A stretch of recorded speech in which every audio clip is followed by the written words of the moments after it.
Hello friends, पिछली class में अपन ने देखा था सिंचाई और सिंचाई के अंतर्गत अपन ने पढ़ ली थी सिंचाई की विधियां। देखो इससे आगे अपन चलते हैं सिंचाई निर्धारण। क्या पढ़ते हैं? सिंचाई निर्धारण। सिंचाई निर्धारण। देखो सिंचाई निर्धारण का मतलब क्या है, अपने को इसमें क्या करना होता है, तीन चीजों का ध्यान रखना होता है। एक अपन क्या करते हैं, इसमें समय का निर्धारण करते हैं। क्या करते हैं? समय का निर्धारण। समय का निर्धारण। दूसरी चीज अपन इसमें करते हैं मात्रा का निर्धारण। और तीसरी चीज ध्यान रखते हैं अपन इसमें विधियां। तीसरी चीज क्या ध्यान रखते हैं? विधियां। तो इसमें अपन दो चीज पढ़ चुके हैं, और वो दो चीज अपन क्या पढ़ चुके हैं? एक अपन सिंचाई सिंचाई की जो विधियां थी वो पढ़ चुके, और दूसरी अपन क्या पढ़ चुके?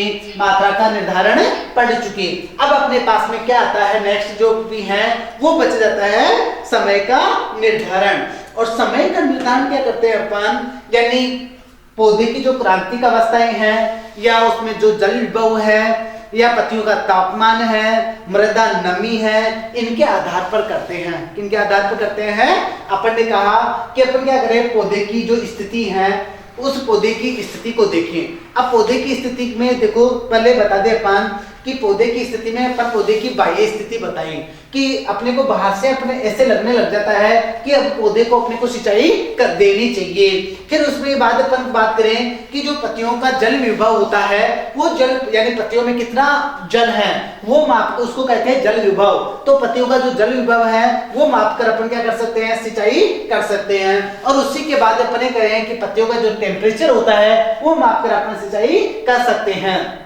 फिर आता है यानी पौधे की जो क्रांतिक अवस्थाएं हैं, यानी वो जो भी आपकी फसल है उस फसल की क्रांतिक अवस्थाएं, कुछ क्रांतिक अवस्थाएं ऐसी होती है जिस पर पौधे को क्या करना होता है, पानी देना अति आवश्यक हो जाता है। यानी उस अवस्था में पौधा पानी के प्रति संवेदनशील हो जाता है। यदि उस अवस्था में पौधे को पानी नहीं मिलता है तो पौधा क्या हो जाता है? मुरझा जाता है अथवा मर जाता है।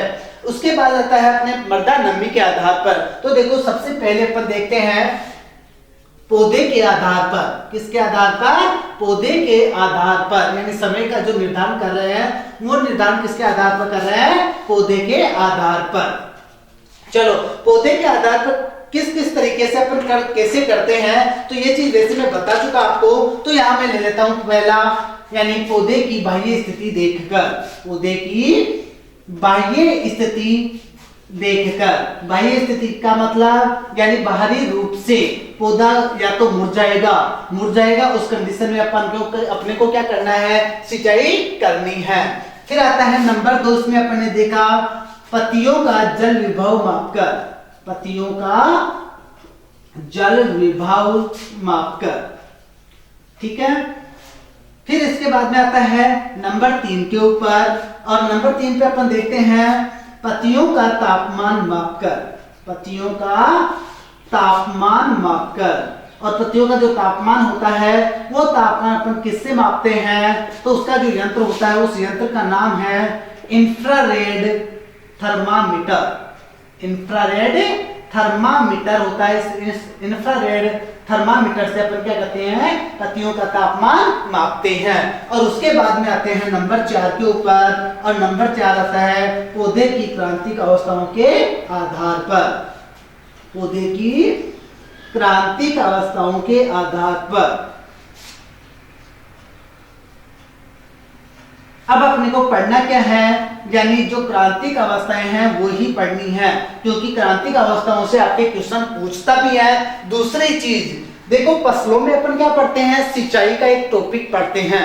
यदि आपको पौधे की क्रांतिक अवस्थाएं याद हो गई, इट मींस क्रॉप्स में जो सिंचाई है उस सिंचाई का जो भी आपके टॉपिक आता है वो कंप्लीट हो जाता है। यदि आपको यहाँ से ये चीजें याद हो जाती है तो इस कंडीशन में यदि आपको यहाँ पर, क्योंकि देखो फसलों में क्या क्या पढ़ते हैं अपन? जलवायु पढ़ते हैं, मृदा पढ़ते हैं, बीज दर पढ़ते हैं, बीज उपचार पढ़ते हैं, सिंचाई पढ़ते हैं, खरपतवार नियंत्रण पढ़ते हैं, रोग पढ़ते हैं, कीट पढ़ते हैं। तो यदि अपन ने खरपतवार वाला चैप्टर पढ़ा, खरपतवार वाला चैप्टर आपने यदि ढंग से पढ़ लिया तो आपके क्रॉप्स का क्या हो गया, वीड कंट्रोल हो गया। उसके बाद में अपन ने खाद्य उर्वरक का जो चैप्टर पढ़ा, यदि वो चीज पढ़ ली तो लगभग आपके क्या हो जाता है, क्रॉप में जो खाद्य उर्वरक होता है उसका काम हो जाता है। और उसी प्रकार अपन कहें कि यदि आपने सिंचाई की जो यानी विधियां हैं, ये सिंचाई की विधियापन या जो भी आपकी क्रांतिक अवस्थाएं हैं, ये अपन अच्छी तरह से पढ़ लेते हैं तो फसलों में जो सिंचाई का टॉपिक होता है वो आपका कंप्लीट हो जाता है। अब देखो यहाँ पर मैं सबसे पहले आपको बता देता हूँ गेहूं की क्रांतिक अवस्थाएं। पहले अपन देखते हैं किसकी क्रांतिक अवस्थाएं, गेहूं की क्रांतिक अवस्थाएं। तो गेहूं की क्रांतिक अवस्थाओं के अंतर्गत सबसे पहले और वेरी मोस्ट इंपोर्टेंट भी बहुत ज्यादा है, CRI यानी क्राउन रूट इंटेंस ये आता है। तो जो आपके शिखर जड़ होती हैं, क्या होता है, शिखर जड़, या जिसको अपन शीर्ष जड़ भी बोल सकते हैं, शीर्ष जड़ भी बोल सकते हैं, शिखर जड़ बोल दो, CRI बोल दो। और ये कंडीशन आती है अपने 21 दिन पर। कितने दिन पर आती है, 21 दिन पर। तो गेहूं में आपको जो प्रथम सिंचाई होती है वो प्रथम सिंचाई कब करनी होती है, CRI अवस्था पे या 21 दिन पे या शीर्ष जड़ जमते समय करनी होती है। आ गया समझ में। चलो इसके बाद देखो सेकंड जो स्टेज आएगी यानी जो सेकंड अवस्था आएगी, वो सेकंड अवस्था अपने को कब करना है, तो अपने को कल्ले बनते समय यानी जो टिलर्स बनते हैं, वो टिलर्स बनते समय अपने को क्या करनी चाहिए, सिंचाई करनी चाहिए। तो कल्ले बनते समय दूसरी अवस्था अपने को कौन सी आ गई, कल्ले बनते समय। और जो टिलर्स बनते हैं वो टिलर्स आपके कितने दिन पर बनते हैं, तो आपको कुछ भी याद नहीं करना। यदि आपके दिनों के आधार पर पूछा जाता है तो जो प्रथम सिंचाई है उसमें आपको क्या करते जाना है, 20 से 25 दिन ऐड करते जाना है। जैसे दूसरी सिंचाई आ गई आपके पास में 40 से 45 दिन, कितने दिन पर आ गई, 40 से 45 दिन के ऊपर आ गई। ठीक है, आ गया समझ में। चलो इसके बाद देखते हैं नेक्स्ट, गांठ बनते समय यानी तीसरी सिंचाई जो आपको करनी है, वो तीसरी सिंचाई आपको कब करनी है, गांठ बनते समय करनी है। गांठ बनते समय आपको करनी है। और जो गांठ बनती है वो गांठ फिर आपके वही यानी 20 दिन आपको ऐड करना है। 20 दिन ऐड करोगे 60 हो गया, यहाँ कितना हो गया, 65 हो गया। तो 60 से 65 दिन के ऊपर आपको क्या करना है, गेहूं में तीसरी सिंचाई करनी है। इसके बाद देखो नेक्स्ट चौथी जो सिंचाई होती है वो आपको करनी होती है बालियां बनते समय। चौथी जो सिंचाई होती है वो आपको कब करनी होती है, बालियां बनते समय। और जो बालियां बनती हैं वो बालियां कितने दिन पर बनती हैं, वही 20 दिन ऐड करोगे।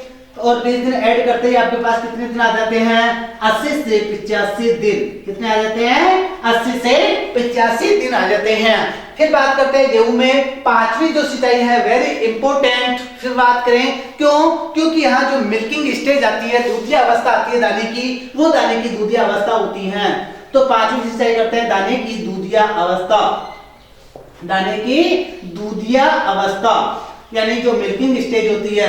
और वो मिल्किंग स्टेज फिर आपको क्या करना है, वही 20 दिन ऐड करने हैं। 20 दिन ऐड करोगे तो कितना हो जाता है, 100 से 105 दिन हो जाता है। कितना हो जाता है, 100 से 105 दिन। और उसके बाद में आता है गेहूं में जो छठी सिंचाई होती है, वो छठी सिंचाई अपन कब करते हैं, यानी दाना पकते समय अपन करते हैं। दाना पकते समय यानी जो डफ अवस्था होती है, डफ स्टेज होती है, उस डफ स्टेज के ऊपर अपन करते हैं तो दाना पकते समय। और जो दाना पकता है वो पकता है आपके कितने दिन पर, लगभग 115 दिन। यानी आपको क्या करना होता है, जो लास्ट जो सिंचाई होती है वो थोड़ा सा कम अंतराल पर करना होता है। तो यहाँ आ जाता है 110 से 115 दिन। इस प्रकार आपको क्या करना है, गेहूं की जो भी सिंचाई की क्रांतिक अवस्थाएं हैं सारी ही मैंने यहाँ पर बता दी है। टोटल जो यानी क्रांतिक अवस्था है वो कंप्लीट मैंने यहाँ बता दी है। तो सभी चीजें आपको यहाँ से ध्यान रख लेना है। इसके बाद देखो यानी अपन बात करें जवार और बाजरा। नेक्स्ट बात करते हैं जवार और बाजरा। जवार और बाजरा में जो फ्लोरिंग स्टेज होती है उस पे अपने को क्या करना होता है, सिंचाई करनी होती है। तो अपने पास उसकी क्रांतिक अवस्था पढ़ते हैं फूल बनते समय। यानी फ्लोरिंग जो स्टेज होती है उस फ्लोरिंग स्टेज के ऊपर अपन सिंचाई करते हैं। आ गया समझ में। चलो उसके बाद देखो नेक्स्ट ले लेते हैं तंबाकू। तो देखो तंबाकू में क्रिया होती है चुटाई। तंबाकू में क्या होता है, चुटाई। तो चुटाई करते समय अपने को क्या करना होता है, सिंचाई करना होता है। चलो इसके बाद देखो नेक्स्ट जो सिंचाई की यानी नेक्स्ट क्रॉप के रूप में देखते हैं मूंगफली। मूंगफली में क्या होता है, सुइयां बनती हैं, पैकिंग अवस्था होती है। वो पैकिंग अवस्था होती है लगभग 50 से 55 दिन के ऊपर। कितने दिन पर होती है? 50 से 55 दिन के ऊपर होती है। तो अपन कहेंगे कि सुइयां बनने से लेकर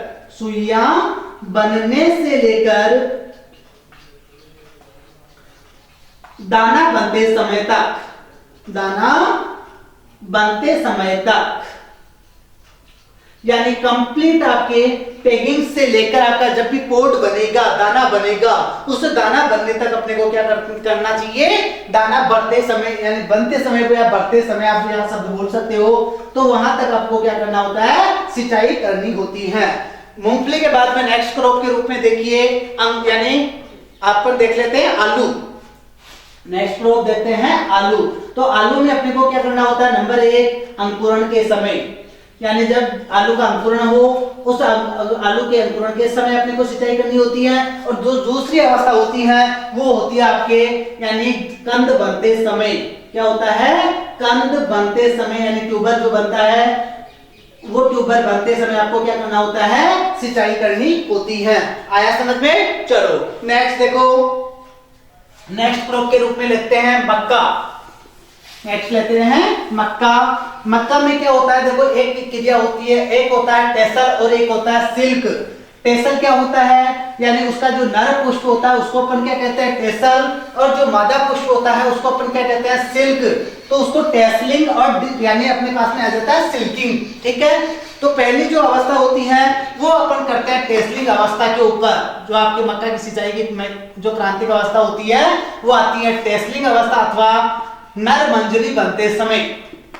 टेसलिंग या नर मंजरी, क्योंकि उसको अपन बोलते हैं यानी जो आपका टेसल होता है उसको हिंदी में नर मंजरी बोलते हैं। तो नर मंजरी बनते समय अपने को क्या करना होता है? सिंचाई करनी होती है।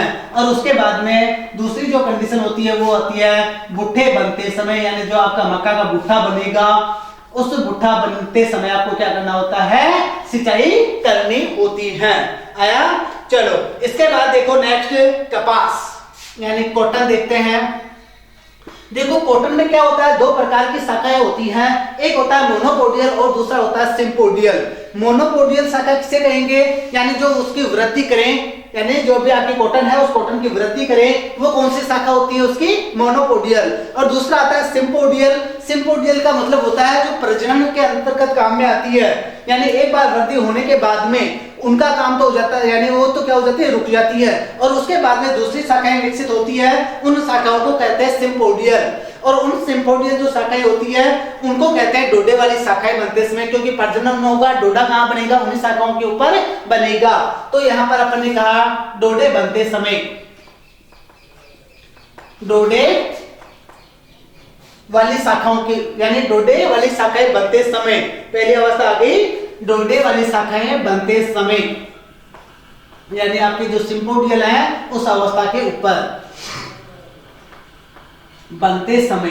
ठीक है, उसके बाद में यानी आपका डोडा बन गया। डोडा बनने के बाद में आपको क्या करना है? जो फूल आएंगे, जिस टाइम पर आपके क्या होते हैं कॉटन में फूल आते हैं, उस फूल आते समय आपको क्या करना होता है? सिंचाई करनी होती है। तो दूसरी क्रांतिक अवस्था क्या आ गई? फूल आते समय। और तीसरी कंडीशन आती है आपकी डोडा बनते समय, यानी डोडा जिस टाइम पर बनेगा तो डोडा बनते समय आपको क्या करना होता है? सिंचाई करनी होती है। तो यह आपके 3 क्रांतिक अवस्थाएं किसकी आ जाती है? कॉटन की आ जाती है। इसके बाद आता है गन्ना। नेक्स्ट क्रॉप के रूप में देख लेते हैं गन्ना। ठीक है, देखो गन्ने में क्या होता है? पहली कंडीशन अंकुरण के समय, यानी आपका जो अंकुरण होगा उस अंकुरण के समय आपको क्या करना होता है? सिंचाई करनी होती है। तो पहला लिख दो आप अंकुरण के समय। ठीक है, अंकुरण के समय। उसके बाद देखो यानी सबसे ज्यादा जो गन्ना होता है उस गन्ने में पानी कब आवश्यक होता है? तो उसकी जो फॉर्मेटिव स्टेज होती है, रचनात्मक अवस्था होती है, उस रचनात्मक अवस्था के ऊपर क्या होता है? उसको सबसे ज्यादा पानी की आवश्यकता होती है। तो वहां पर अपने कहें कि बढ़वार के समय उस रचनात्मक या जो फॉर्मेटिव स्टेज होती है उसको अपन क्या कहते हैं? बढ़वार के समय। तो दूसरी कंडीशन अपन ने लिख दी बढ़वार के समय। ठीक है, गन्ने की क्रांतिक अवस्था भी आपको समझ में आ गई। उसके बाद देखो नेक्स्ट जो अपन पढ़ते हैं वो पढ़ लेते हैं चावल। क्या पढ़ते हैं? चावल।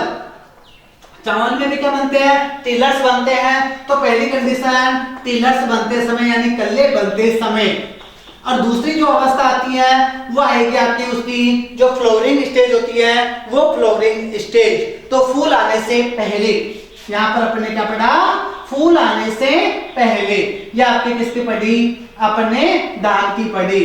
इसके बाद में अपने टोटल जो पल्सेज क्रॉप होती हैं यानी आपके दलहनी जो फसलें होती हैं उन दलहनी फसलों की अपन प्रांतिक अवस्थाएं देख लेते हैं। और दो, यदि आपने दलहनी फसलों की जो 2 प्रांतिक अवस्थाएं मैं बताऊंगा वो याद आप कर लेते हो तो पूरी पल्सेज की जो सिंचाई होती है वो आप अच्छी तरह से कंप्लीट याद कर पाओगे।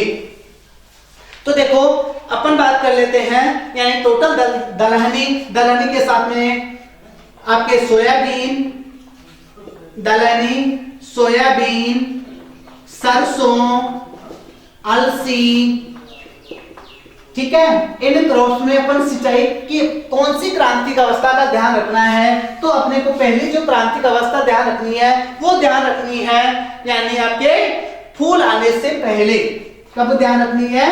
फूल आने से पहले, यानी जब फ्लोरिंग फूल आते हैं, फ्लावर बनते हैं, उन फ्लावर बनने से पहले, फूल आने से पहले।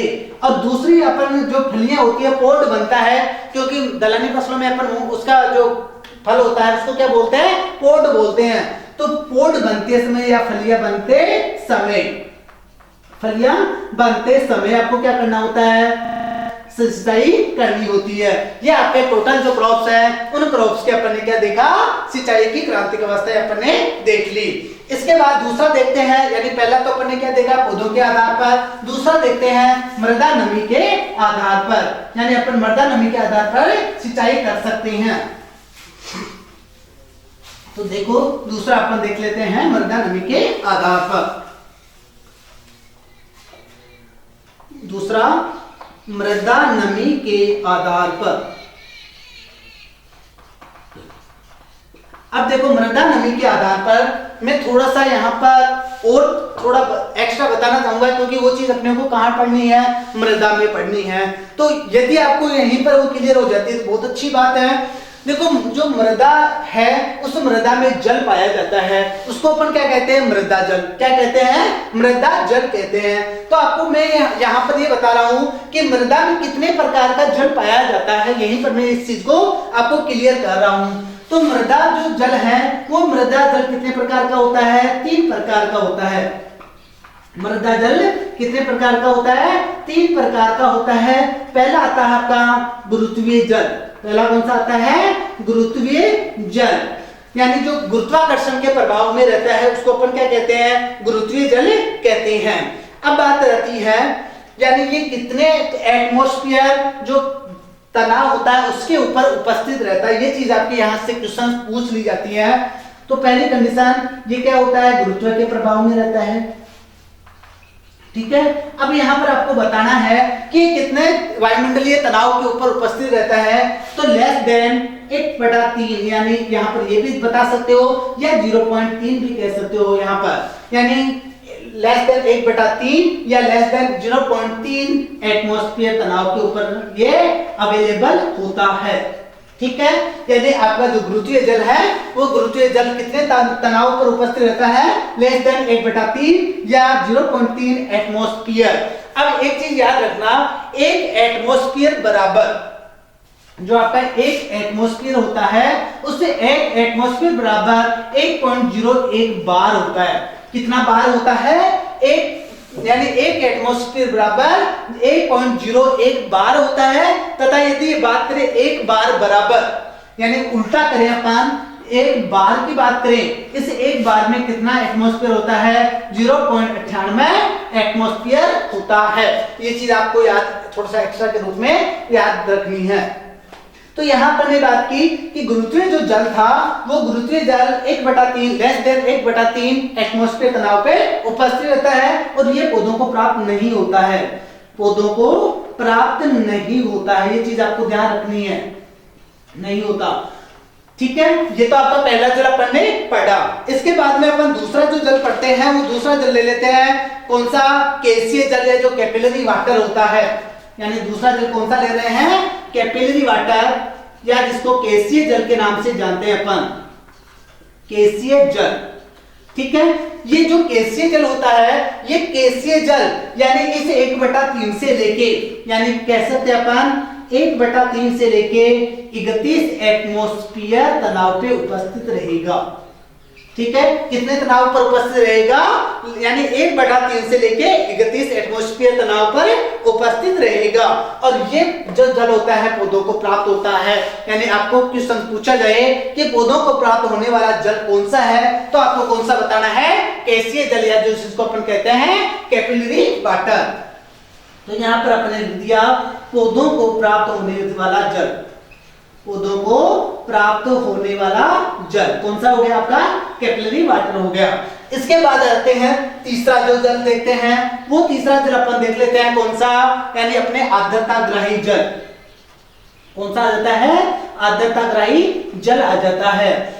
अब बात कर लेते हैं ये आर्द्रताग्राही जल कितने एटमॉस्फेयर तनाव पे उपस्थित रहता है, तो आपको बताना है यहाँ पर, यानी ये 31 से लेके आपके 10,000 एटमॉस्फेयर तनाव पे अवेलेबल होता है, यानी इस तनाव के ऊपर आपका उपस्थित रहता है। फिर बात करें, ये भी पौधों को प्राप्त नहीं होता है, यानी जो आर्द्रताग्राही जल होता है ये भी पौधों को प्राप्त नहीं होता है। ठीक है, यानी यहाँ पर 3 जल अपने पढ़े, तीनों जलों में से कौन सा जल पौधों को प्राप्त हो रहा है? कैपिलरी वाटर, यानी जो केसीय जल होता है वही प्राप्त होता है। फिर बात करें, यानी जो आपका गुरुत्व के प्रभाव में कौन सा रहता है? गुरुत्वीय जल। यहाँ पर एक चीज और पूछी जा सकती है कि आसंजन बल द्वारा मृदा कणों पर कौन सा जल जुड़ा रहता है, यानी कौन से बल के द्वारा? आसंजन बल के द्वारा मृदा कणों पर कौन सा जल जुड़ा रहता है, तो आपको बताना है आर्द्रताग्राही जल। कौन सा बताना है? आर्द्रताग्राही जल। इसके बाद देखो, यानी नेक्स्ट अपन देखते हैं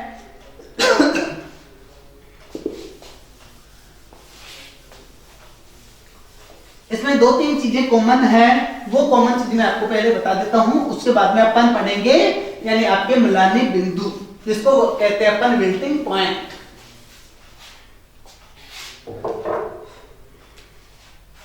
यहां लेता हूं मैं, देखो क्षेत्र क्षमता,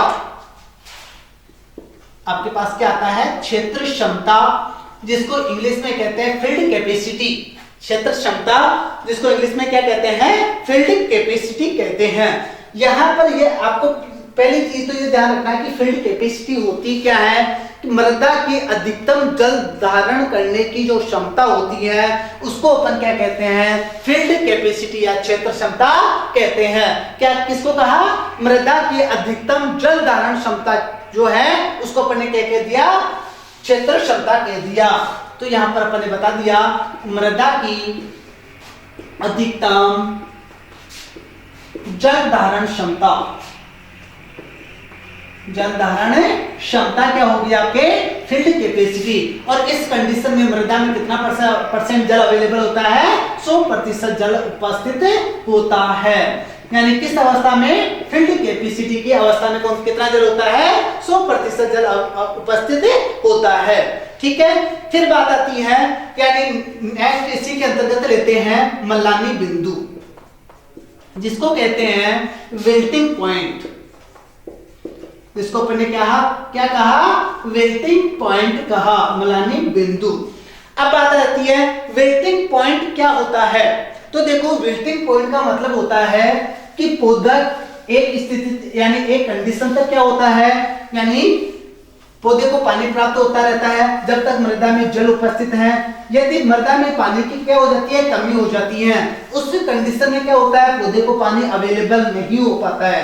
और उस कंडीशन में क्या होता है? पौधा क्या हो जाता है? पानी के प्रति संवेदनशील हो जाता है, उसको कहा जाता है यानी मलानी बिंदु। क्या कहा जाएगा? मलानी बिंदु। यानी इस पॉइंट के ऊपर यदि अपने पानी नहीं दिया तो पौधा मर जाएगा। क्या हो जाएगा? पौधा मर जाएगा। ठीक है, इसको अपने सॉरी इसको अपन ने क्या कहा? मलानी बिंदु कहा। अब यहाँ पर आगे बढ़ते हैं। ये मलानी क्या होती है? 3 प्रकार की होती हैं। कितने प्रकार की होती हैं? 3 प्रकार की होती हैं। देखो पहली मलानी देखते हैं अपन, अस्थायी मलानी। कौन सी आती है? अस्थायी मलानी। यानी पौधा में क्या हो गई? पानी की कमी।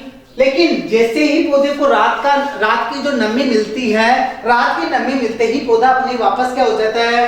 पुनः स्थिति में आ जाता है, यानी रिकवर हो जाता है। उसको कहा जाता है अस्थायी मलानी बिंदु। तो यहां लिखिए, पानी की कमी से पौधे का मुरझाना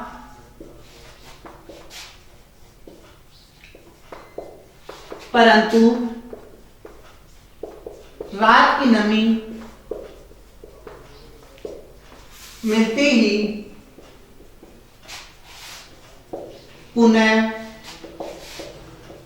प्रारंभिक अवस्था में आना, यानी जैसा था उसी अवस्था में आ जाता है, उसको अपन ने क्या कह दिया? आपके अस्थायी मलानी बिंदु कह दिया। ठीक है। इसके बाद आता है नंबर 2 पे, यानी स्थायी मलानी बिंदु। दूसरा आपके पास में कौन सा आया? स्थायी मलानी बिंदु। पानी की कमी से पौधा क्या होगा? मुरझाएगा। लेकिन जैसे ही अपन क्या करेंगे? सिंचाई करेंगे। जैसे ही क्या करेंगे? सिंचाई करेंगे।